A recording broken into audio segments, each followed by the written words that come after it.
Hey everyone, welcome back to No Talking Points, iPolitics signature podcast.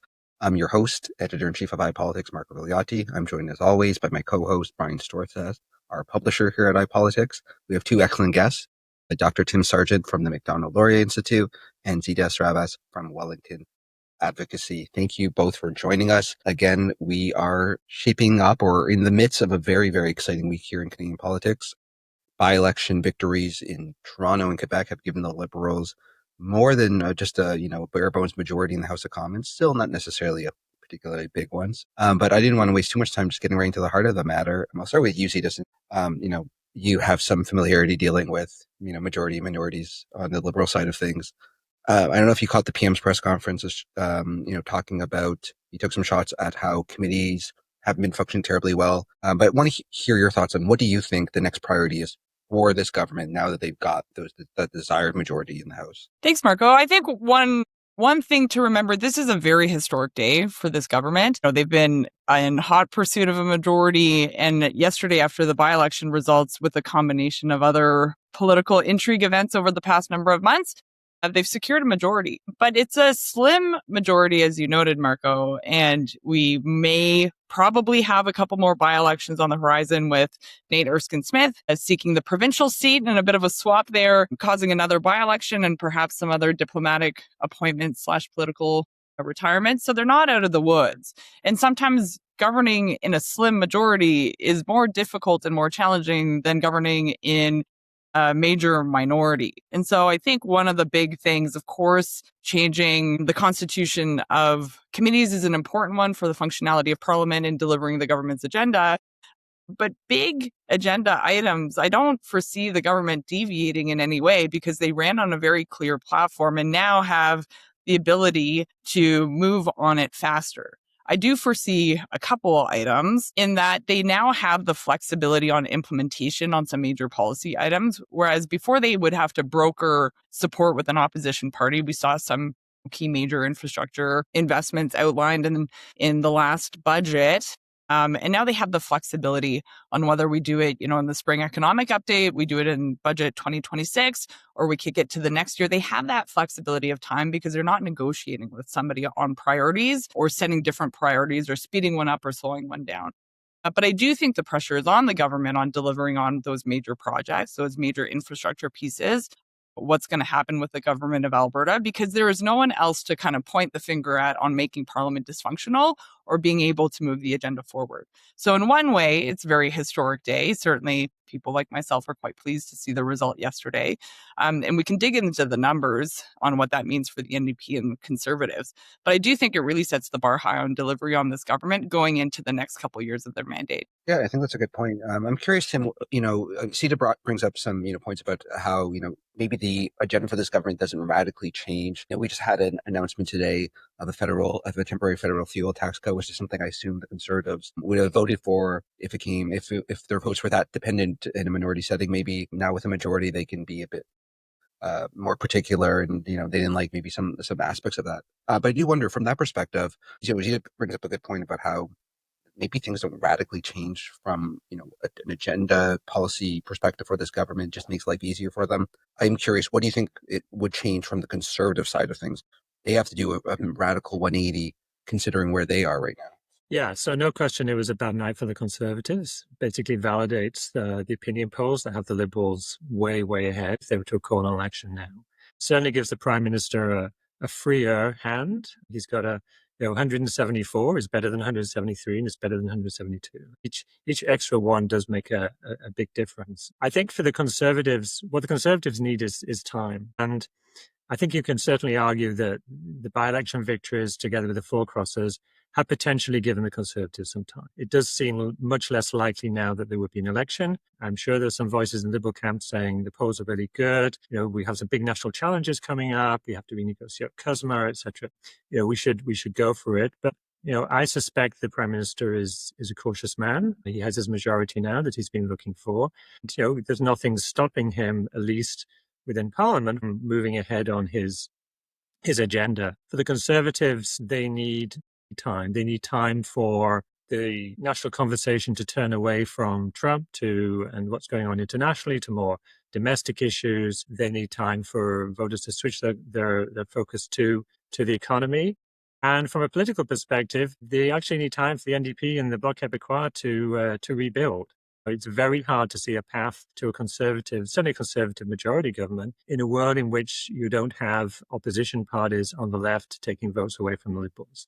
The Liberals are in a very strong position right now because the NDP, if you look at last night's results, the NDP did a bit better in University Rosedale. They didn't really do any better. Did slightly worse actually in Scarborough Southwest. Actually very slightly better. The NDP has a bit of a pulse, but not much of one. Bloc maybe a bit better, but they still didn't win Terrebonne, and that's a riding that they won. They won in 2015, 2019, 2021. So really, still the Bloc, the NDP sidelined. That puts the Liberals in a very, very strong position. So I think you can certainly argue that the upside for the Conservative, one upside is that there won't be an election anytime soon. Tim, you bring up a good point though too, because we were just mentioning the fuel tax cut, which is something that the Conservatives had been calling for, but it does seem like the Liberals do have some wide berths to play in that center lane, considering that the NDP, I guess the results were totally disastrous last night, but certainly not the position they want to be in right now. Do you anticipate that what we're seeing right now from Mark Carney, is there going to be any change or any adjustment, or is he going to continue doing what he's doing, knowing that even though the NDP is a new leader right now, they're not really in the best shape to really kind of fight for some of those left-leaning and more progressive voters? I think that's right. I think the Prime Minister's strong position is a reflection as well as what's going on in the world. Things like climate change are not top of mind for voters. Maybe they should be, but they're just not top of mind for voters right now. Worry about energy security very much is on top of mind. So if you want to, as the Prime Minister has done, shift the Liberal Party to the right, you want to make it a party that really wants to push big projects, particularly energy projects. This is very good for you. And I would note with Gladue crossing the floor, he now has at least one Liberal MP who's more right-wing than he is. That's a good point. Yeah, interesting that we didn't include Matt Generou in that conversation. Brian, can argue about it. Ryan, you know Alberta politics better than I do. We had a lot of talk a few months ago, and Azita, I'm seeing you're nodding your head. I defer to you on everything when it comes to Western politics as well. But Brian, we had a talk a couple of months ago about the Liberal polling surge in Alberta. We look at where the potential, I guess, impetus for another election, considering where he's doing, considering he's making some inroads in places where the Liberals haven't had inroads in quite some time. Do you think, at the very least, that what we're seeing right now puts off an election for a year or two? Or do you think that at any time, considering how good things have been going, considering even he's winning, he's apparently making gains in Alberta of all places, the Prime Minister might roll the dice and call an election sometime soon? I honestly think the last night and the events of the last week and there's still speculation and rumors of more floor crossers to potentially come. I think, you go through all this work not to turn around and call an election within the next month or two after that. So I think you can kind of put the election speculation to bed for a while. I think at the end of the day, the Prime Minister has shown that, he's in this to get a majority government, to try to get things done. He now has the runway, albeit it is tight. Zita's right. There's always by-elections. There's always illnesses. There's things that happen in Parliament. Parliamentarians are people that, for whatever reason, there's always turnover in Parliament during a majority session. But as they continue to grow past that 173, 174 number, I think what we can really see is, yes, you can constantly negotiate with the opposition to get this passed or that passed, but now I think you can see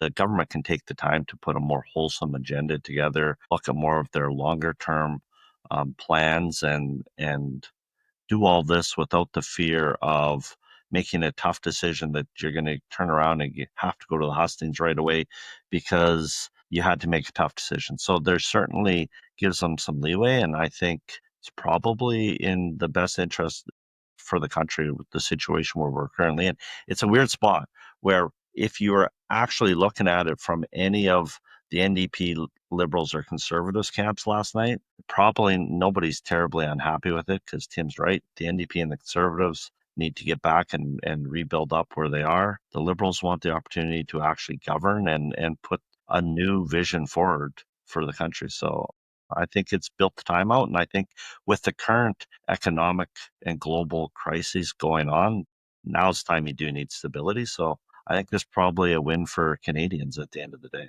And Zita, he was asked about if he's considering election even after this, and the Prime Minister said no.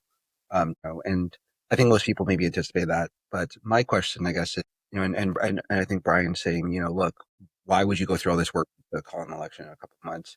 How much runway does he get from this? Like, are we putting things off until 2029? Is it everything still in flux, or is there like a plan out in terms of the next few months / years when it comes to how you can maneuver now that you have that majority in the House? I think that the Prime Minister ruled it out. He ruled it out, right? Like, to everyone's point here, to Tim and to Brian, like, you have a majority, so do something with it, right? I think one thing, I can't imagine there would be an election this year or even next. We'll see if they run the clock. But what I do know about Mr. Carney's team is they're very nimble and very good about their timing, about their communication, and their strategy. One thing is true is, while we don't know if there's going to be an election, 2028 or 2029, this team is very nimble.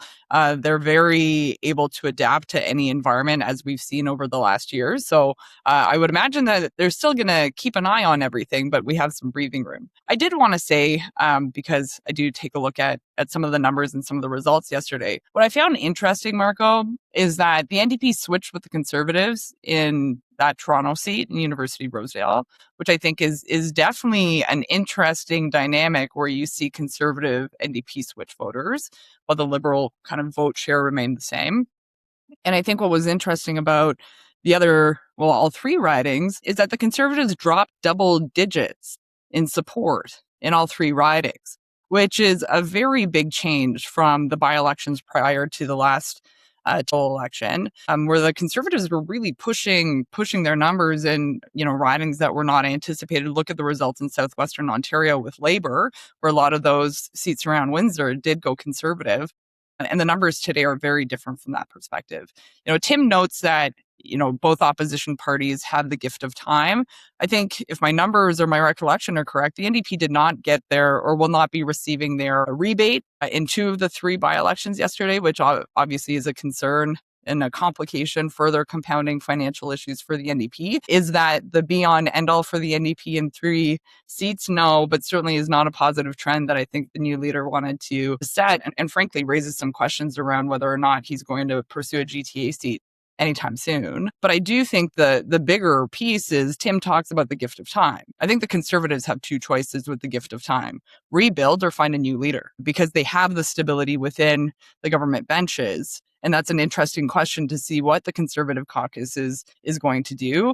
Of course, some of the malcontents have made different political choices, perhaps, some may say. But certainly, I think it's a really tenuous, bad week for Mr. Poilievre, and he's really got to turn the page on some of these issues if he wants to turn the page on his future. I'm curious, Zita.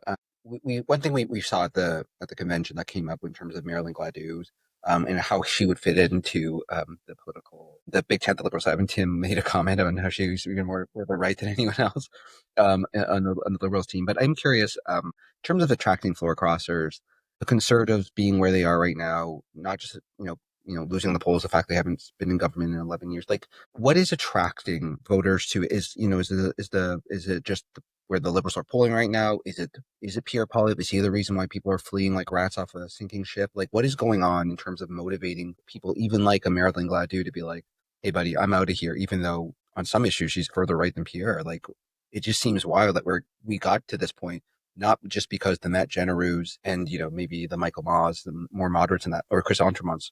It's because you're starting to pull really deep into the Conservative caucus. Yeah, Marco, I would say one thing about Ms. Gladue's seat in particular: they're very US trade exposed, right?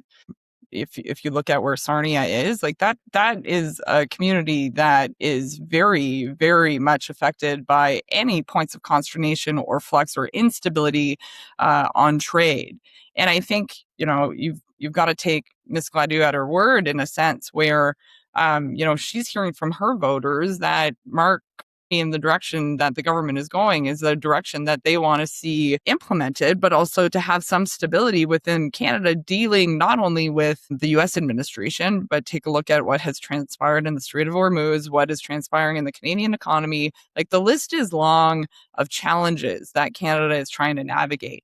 And like voters, as we saw in some of the by-election results, in all three by-election results, is that we want the government to implement a mandate and to be able to navigate Canada through these really challenging times. I think that is true across the country, whether it's voters in British Columbia to PEI and non-by-election ridings. I think you see that trend across the country because people are really starting to feel the effects of what is going on in the world, and it is a challenge. I think also, you and Brian were speaking about Alberta. There are a lot of people who want the relationship between Alberta and the federal government in Danielle Smith and in Mark Carney to succeed.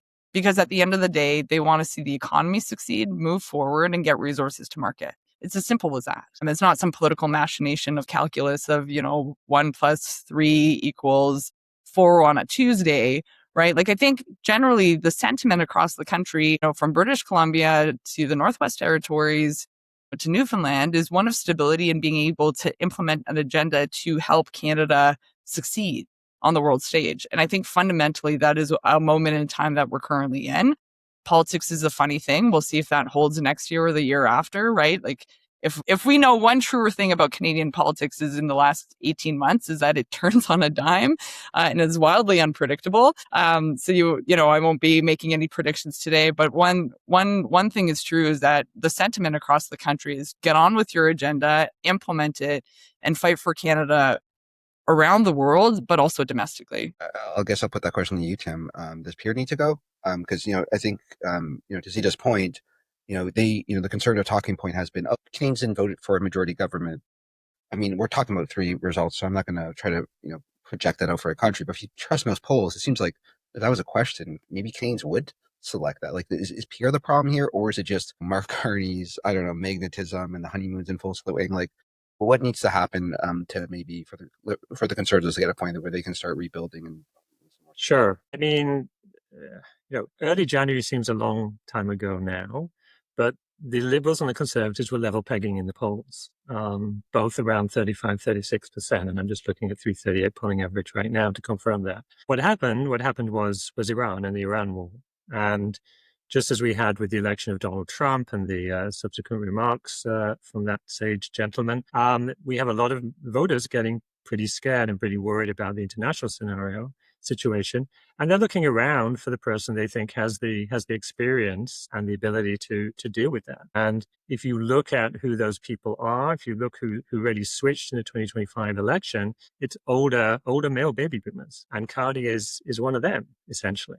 I think just demographically speaking. And so, when you have all of these international issues, coming up with the CUSMA negotiations, for instance, that is what stampedes voters from not just from the conservative camp, but also from the non-liberal progressive camp, if you like. You have, just as we had in the election, you have NDP and Bloc voters scampering back to the Liberal Party because they know that ultimately Mark Carney is going to be better at dealing with those issues than the leaders of those parties. For the Conservatives, I mean, the Conservatives are still, they're still polling around 34, 35%. Nothing I see in these by-elections makes me think that number is wildly wrong if they're an election tomorrow. The thing about the Conservatives is that they have a pretty high floor. The problem for them, again, is that it's not that the Conservatives are doing so badly historically. So the Liberals are doing so well historically. To have their polling numbers up to like 46% nationally on the latest polling average, that is very, very high number for the Liberals. This is a party which in 2011, I think from memory, got less than 20% of the vote. So the Liberals have a very high ceiling, higher than the Conservatives. So the Conservatives should they be ditching Poilievre, moving on to somebody else? To answer that question, you have to think about who is the someone else. Like, there has to be somebody else who would do better for them. And it doesn't seem anyway that there is an heir apparent. Like, there's no sort of Paul Martin kind of sitting in the wings. I think the challenge for the Conservatives, and you saw this with the Liberal Party after the Paul Martin government went down, a lot of the experienced people just leave. So if I look back at the Harper era, where's Lisa Ray? Where's Jason Kenney? Where's Verona Ambrose? I mean, these, in my mind, would be credible contenders, but they've chosen to leave politics. So that generation has sort of moved out. And so you're left with a much younger generation of people who are within the Conservative Party caucus. But, there's a bunch of good young people, but they're still too young. And I think what a lot of centrist dads out there are looking for, boomers, shall we say, and they're looking for someone with the age, with the experience, and they see it in Mark Carney, and they don't necessarily see it in Pierre Poilievre, but it's not clear who else on the Conservative benches would fit that bill. Pierre Poilievre is just coming off relatively successful leadership, conventional review of his leadership, where I think I did a little bit better than the people expected. So without an immediate challenger, somebody who's been out there in the party, working in the back rooms, building support for a leadership bid, it's hard for me to see anything happening in the short term. And the reality is, as we've been talking about, the Conservatives need time. Mark Carney has raised a lot of expectations out there. And the problems in the country are run deep and are severe, and they're across social, economic, foreign policy, the whole gamut. And he's raised a lot of expectations about being able to deal with that. Canadians are willing to, I think, to give him a lot of slack right now, but ultimately he's going to stand and fall on whether that agenda succeeds. Right now, I don't think Canadians are going to say, well, there's a new Conservative leader. We're going to ditch Carney now, and we're going to go for the Conservatives. I think they want to give the Prime Minister time. Generally speaking, it's governments that lose elections and not oppositions that win. Interesting, Brian. I mean, Tim brings up a good point too, in terms of and I also heard this from a lot of Conservative pundits saying, like our best effort is to hold this government to account and see if Carney can deliver on what he's promising. And I feel like this is generally speaking, what you say when a government is riding high in the polls in a bit of a honeymoon period. Is it any different though? Because Mark Carney isn't Justin Trudeau. He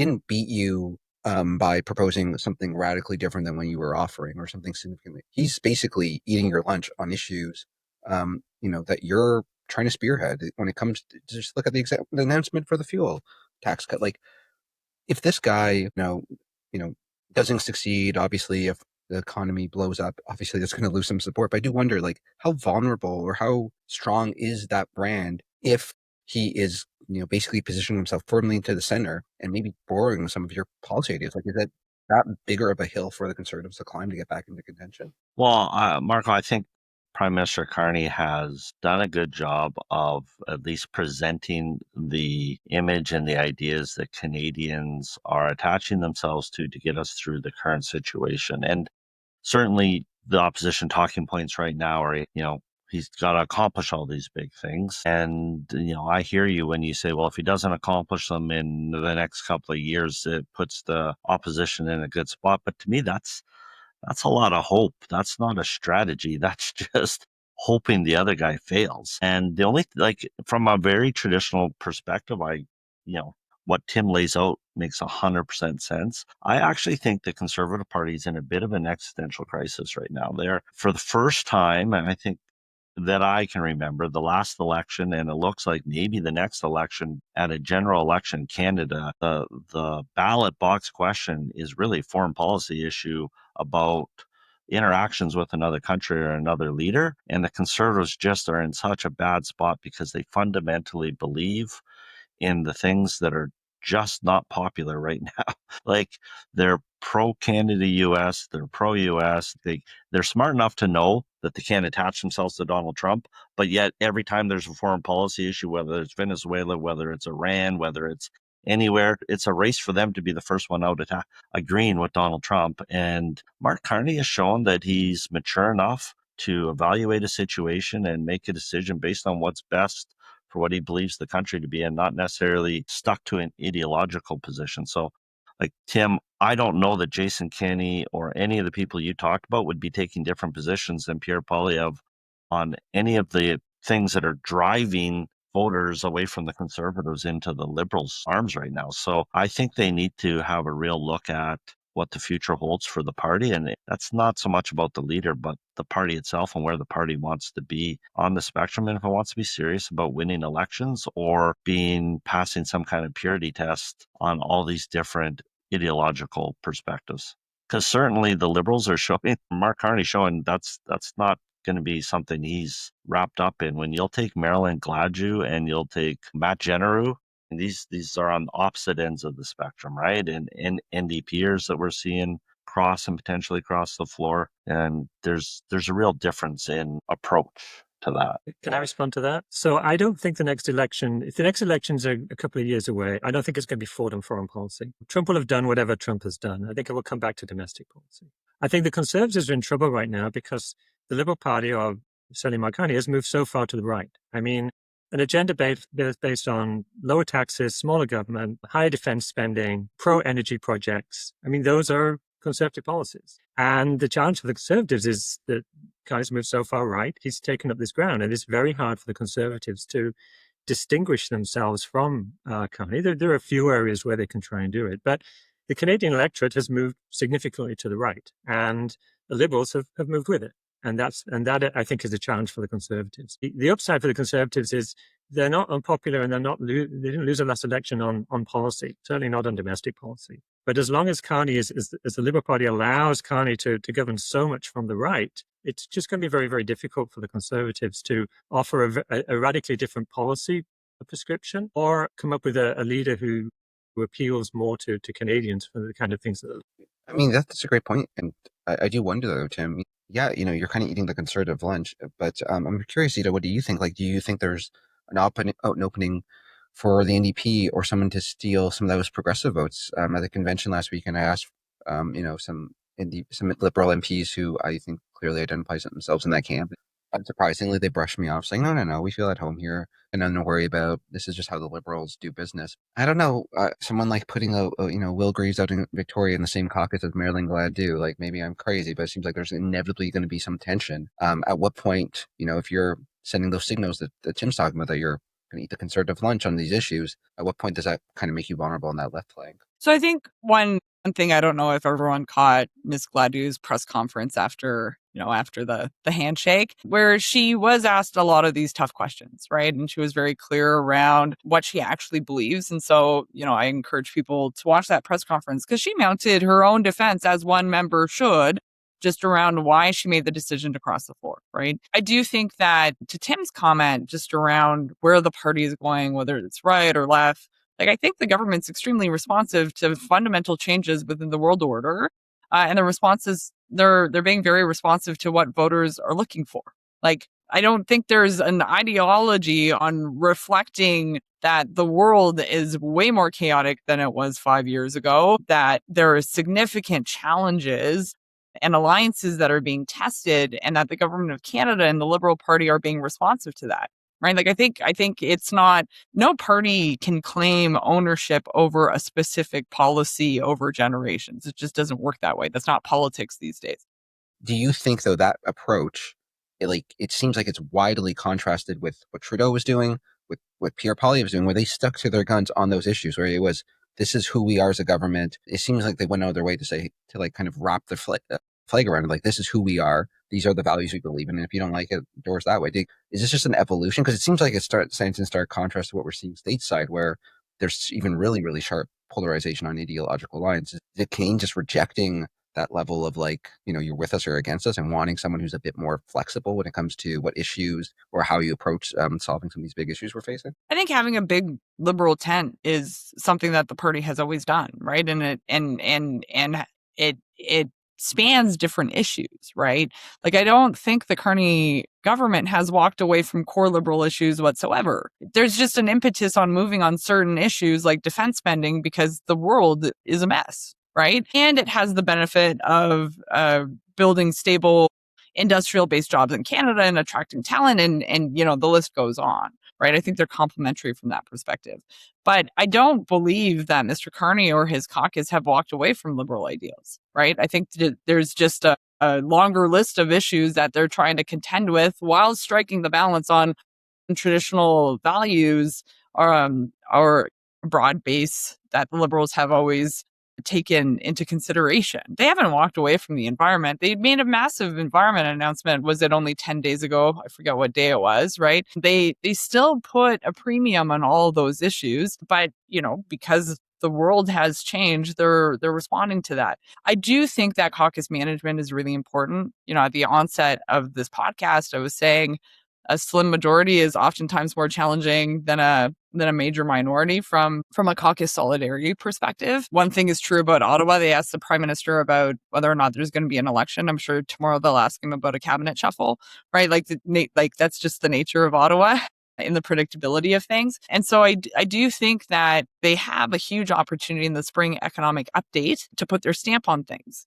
Even though it feels like we have been in 9 years of this administration, truly it's only been a year, right? Like it has not been that long. And so there are big opportunities for this government to really put a mark on what they want to do, which is coming up in the next couple of weeks with the spring economic statement and further implementation in the budget. With those things in place now, with the vote count that it is in the House of Commons, they'll be able to implement faster. But I think that we've been talking about liberal values, conservative values, like what is going on in the world, fully missing the mark that they've only had they've had one budget, right, to really set the agenda. And now we're going to see the second one come through to put a mark on things. And so there's a lot yet to see about this caucus, but it's a broad tent. That's, some people may take issue with that, but it is around caucus solidarity, but caucus discussion. And I can tell you the Liberal caucus has a diverse set of views, right? Every caucus does, but certainly the Liberal caucus does. And I've been a part of some of those hard conversations. And that's the beauty of caucus, of people bringing their experience from different perspectives and arguing different views, because that's what makes policy stronger. And that's not a new concept to the Liberal Party at all. Does he listen to his caucus? Does he take advice from them, or is he just going to do what he's going to do? And it's like, here, guys, I'll listen to you just so it shows that I'm listening. Is he taking feedback? Like, what do you think about that?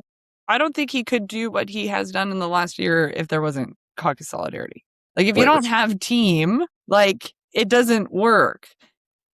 It will be tested for sure, because that's just the normal order of things, right? Like there will be hard issues that move forward. But I think at the end of the day, you can't do it without the team. I thought it was very interesting that with every floor where you had kind of like almost like the sponsor beside them in that press conference, it was Evan Solomon. It was Tim Hodgson, I think, was the last one. Like you kind of have the team approach in that case. And is he the most outwardly team oriented? Like, everyone puts a different mark on things, but I don't think you can do this without your team on board, right? Coming up with that infrastructure list in the last budget was a team effort, because he heard from caucus on which projects were important. And it can't be done in a vacuum of a team of one. Does he have a different approach? Sure. Every leader has a different approach. The same could be said around the Toronto Star story about Mr. Poilievre last week, right? But I think you can't do it without team. And I think that the Prime Minister's office and the Whip's office and all the internal party, that team is really focused on making sure that the broader team feels welcome, that they feel listened to and heard, because that's what you need when you're walking into this dynamic once they make the adjustments to committee, et cetera. Brian, what do you think about that? What do you think about the kind of role of caucus management? My cynical take is that when you're leading like this, you can really tell your caucus to do anything, and especially if you're a progressive, you don't really feel like you have much of a home. Am I missing something here in terms of how you manage a team like this? But to Zita's point, is it something that the Prime Minister wouldn't get to the point where he is now if he wasn't able to manage the various personalities in his own team? But I'm certainly not an expert in being able to tell you how the Liberal caucus is feeling, although I have talked to some members of the Liberal caucus, and I can tell you they're all singing from the same song sheet. And maybe it's because there's this great kumbaya moment in caucus every Wednesday. My suspicion is it's because they have a leader that won them an election that they all thought they were losing their seats. And he's earned that political capital to expend it as he wants, and they trust him in the decisions he's making when it comes to that. And you're seeing the opposite of that on the not just the Conservatives, but the NDP leader now has to, prove his worth, that he's going to be able to you saw a really fractious press conference yesterday with him. Like, this is going to be an interesting time in politics. And the Liberal Party is, the party of Mark Carney right now. That's not a slight against Mark Carney. That's what happens when you occupy the Prime Minister's chair and you get that opportunity to move things forward. The only thing I would comment on to Tim is I think conservatives are delusional if they think the next election is not going to be based around the issues that are in the strength of the Liberal Party right now, because a slim majority is going to allow them. We will go to the next election when Mark Carney thinks it's the best time to go to the next election. He has proven out that he's good at caucus management, that he can count to 172, the old Joe Clark joke, and that he is, Zita's right. He's nimble and their team is good at exploiting opportunities. So I'm not a big believer this is going to be, 2029 or whenever the fixed election date would be. This is going to be based on an opportunistic time when the Liberals feel like they've accomplished the things that they want to accomplish. So I think the Conservatives got to get their act together when it comes to this stuff. They've got to have a deep look at the issues and policies that they believe in. And, I think Pierre's honestly got to look at his leadership team, because they keep stumbling and falling down on some of these issues. You can't keep leading caucus members. It's just doesn't work. No, that's a good point, Brian. I'm curious though, Tim, at the press conference, the Prime Minister was asked if he was only going to serve one more term or something along those lines. He basically said, we're focused on the issues at hand and not committing to anything but his future. To Brian's point, barring some miracle, it looks like Carney will be in the driver's seat when voters do head to the polls again. How long is this guy going to kick around? If I'm the Conservatives, am I just, doing some voodoo right now, hoping that we can cause, some pain to him so he'll exit the political scene? Like, is this guy going to be here and kind of dominate our politics in the same way that Trudeau has for the past decade? Or is he really kind of focused on, the Trump issue, Canada's precarious situation right now, and maybe might make an exit in the years ahead? People really liked being prime minister, right? We saw it with the previous prime minister who, really should have perhaps left a little earlier. But people just keep going. Prime ministers, yes, you had the famous kind of the walk in the snow by Pierre Trudeau, but that's pretty unusual. If you look in Canada, you look in the UK, prime ministers are pushed out. Tony Blair didn't go because he wanted to go. It's because he had a leadership rival who had been working for 10 years to push him out. Same thing with Jean Chrétien. Stephen Harper was lost an election. Mark Carney, he's not as young as some people, but he's got a lot of road. The clerk of the Privy Council is 10 years older than Mark. So, I think in some ways, I think Mark Carney has been waiting for this job for a long time. And what's he going to do after this? Like, this is, unless he goes and be prime minister in the United Kingdom or something like that, he went from the Bank of Canada to the Bank of England. So no, I don't think the Conservatives should be counting on him going voluntarily. Who are potential leadership contenders 3, 4, 5 years from now? If things do go poorly, if the economy doesn't improve, Canadians get tired of the prime minister for whatever reason, but people do.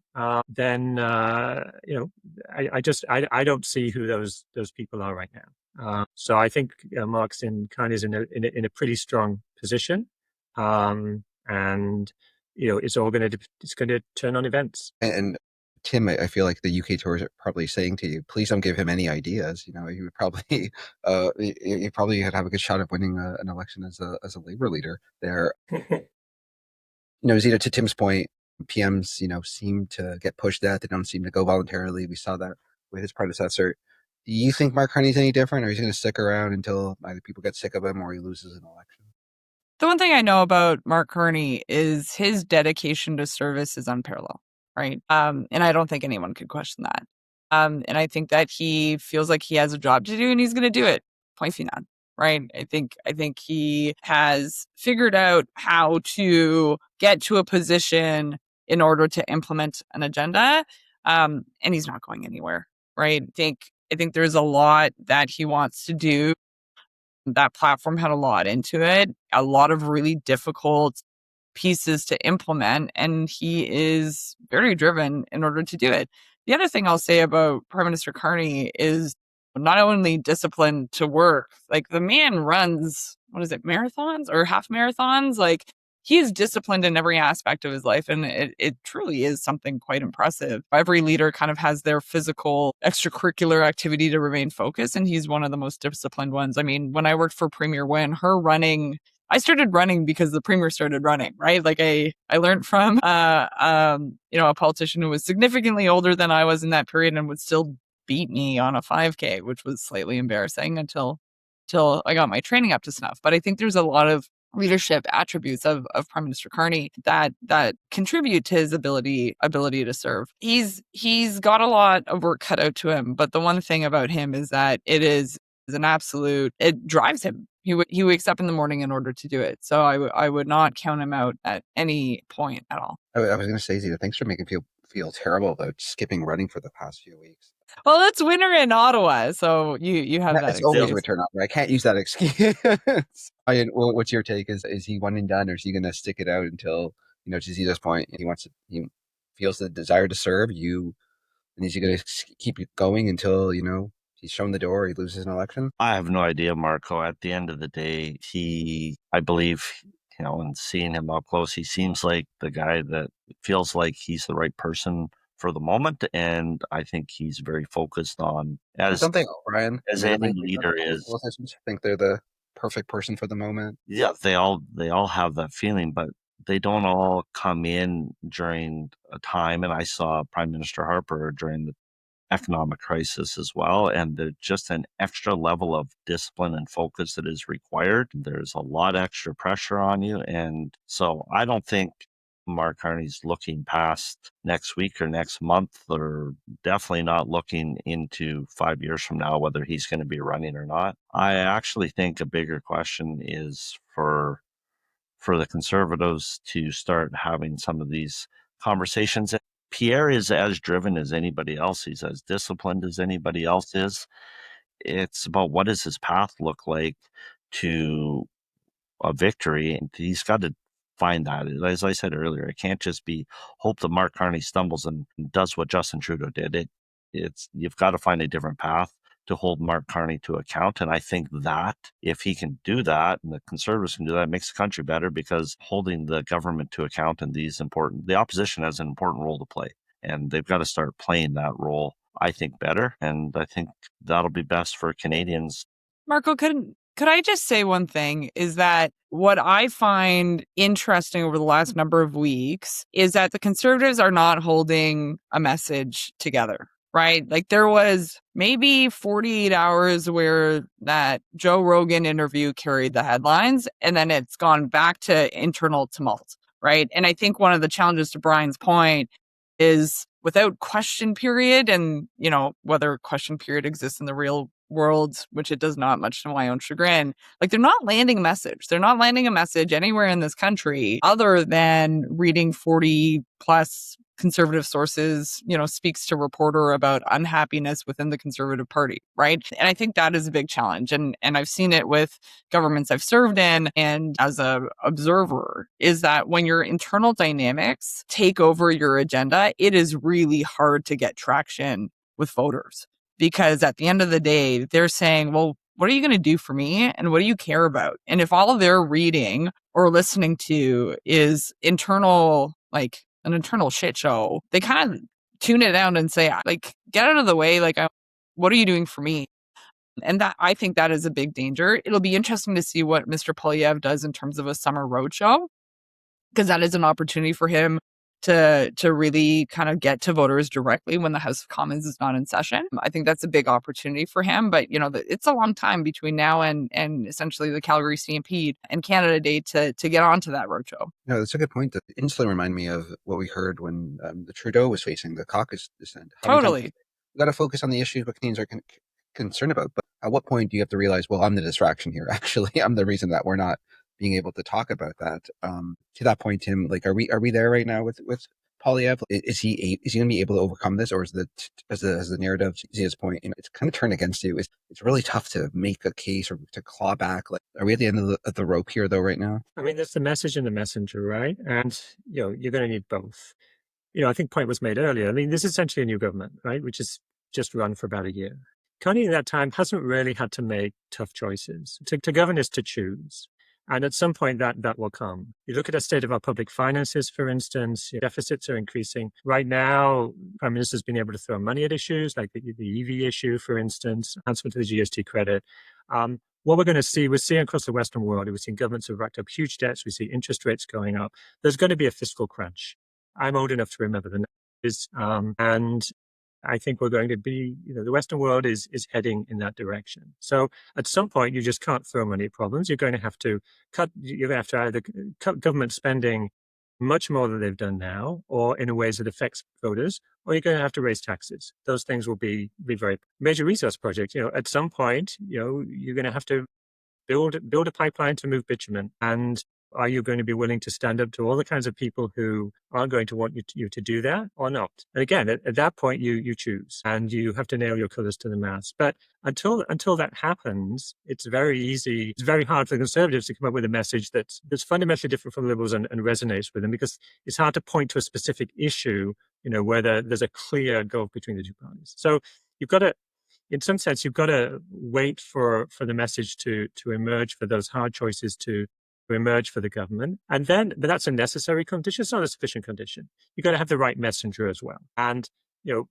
I think Poilievre has some strengths. He's been very consistent on a whole series of issues. Cost of living, he's been banging on about that for a long time, on taxes, as a government, those kinds of things. Voters value, I think, consistency of message. I think there will be a time when they will be looking for somebody who they can trust to do some of those kinds of things. So that's the upside for Poilievre. Like if voter sentiment changes, it's clear that the Liberals can't deliver on their agenda, and voters are looking for somebody else with a pretty hard-edged message. He'll be there. On the other hand, I mean, his negatives have always been pretty high, and that he may not be able to turn that around. And so the question for the Conservatives will be, who else? Who else could be their messenger? Tim, that's a good point. And I apologize for putting you guys on under the gun with, asking about predictions. We all know predictions are very, really tough to make. I'm reminded on this day of Hockey News magazine a few years ago that said, the Leafs are going to win the cup. Get ready, planning parade already. I don't think that's going to happen anytime soon. And if there's any parade happening in Ontario when it comes to an NHL team, it might be down these city blocks, God willing. Listen, Marco, I used to do economic forecasting as my day job. And what we used to say is, if you can't forecast well, forecast often. That's true for journalism too. Zita made up the point, it's always election speculation or cabinet speculation. You're always going to be eventually right. Like eventually there's going to be an election. There's going to be a cabinet shuffle. So I keep doubling down. Probably shouldn't gamble. But before we head out, I'll get everyone to just share some thoughts on either the week that's passed or something you're looking forward to in the week ahead. I'll start with you, Zita. Liberal convention was great. Truthfully, I always enjoy myself at Liberal conventions. Everyone will be surprised to hear that. But it was really nice to see Liberals from across the country gather in Montreal. It was a bit of a weird experience because the last time I was in that convention center in a different context was that staircase was in 2006 during that leadership. So we had a good laugh. And then we all realized that was 20 years ago, which we all kind of stopped laughing at that point. But it was really nice to see a record number of Liberals from across the country and a really high number of new Liberals, young Liberals getting involved in the party. And that's the lifeblood of the party. And it was really nice to see everyone in Montreal, which is generally a great city, gather. And I think one thing I'm definitely watching is as soon as those 3 MPs get sworn in as MPs, how fast the motion is introduced to reconstitute committees, because that's where the real work gets done in Parliament. And they have a bit of a opening, should Mr. Erskine Smith choose to dabble his foot seriously in that by-election in Ontario, which would cause the by-election. And then the numbers start rejigging. Brian mentioned the 172, 173, 174 kind of song and dance. So I'll definitely be watching how quickly they have that ready to go in order to solidify the changes at committee. Yeah, and Zita, to that point, I think that by-election call might be happening soon. We could have another federal by-election coming very shortly. But what about you, Tim? I tend to be more motivated by policy rather than politics. I think on the policy front, what's coming, maybe not the next week, but to definitely keep an eye on in the next month or so, is the renewal of CUSMA, something I was involved with when I was in government. I think we're going to, the deadline for that is July 1. At least that's the deadline for deciding whether it's going to be renewed or whether there's going to be another year or so of going back and forth on this. I think it's going to be a very, very difficult discussion with the president, where his current mindset. And I'm sure that's very top of mind for the Carney government. And I was talking about tough choices earlier. I mean, supply management is an obvious example of where Trump has made it very clear that that's on his list, and that will be very painful for the government to make concessions on. It has been done before, it was done in the context of USMA, but that was very expensive, and a lot of people are going to be very resistant to further concessions. So, as I say, that's what I'm keeping my eye on. Good point. Also talking about your other earlier in this podcast about how it's one thing for you to be popular right now, but when you start making those decisions around, for example, like a new pipeline, that's when the rubber hits the road. So trade talks right now, people may like our posturing, but what's going to happen? We actually have to start making those concessions. It'll be fascinating to see how the polls shift. What about you, Brian? I mean, Tim raises a great point about supply management. It's going to be, you could do an entire series on supply management and how it's gone back and forth.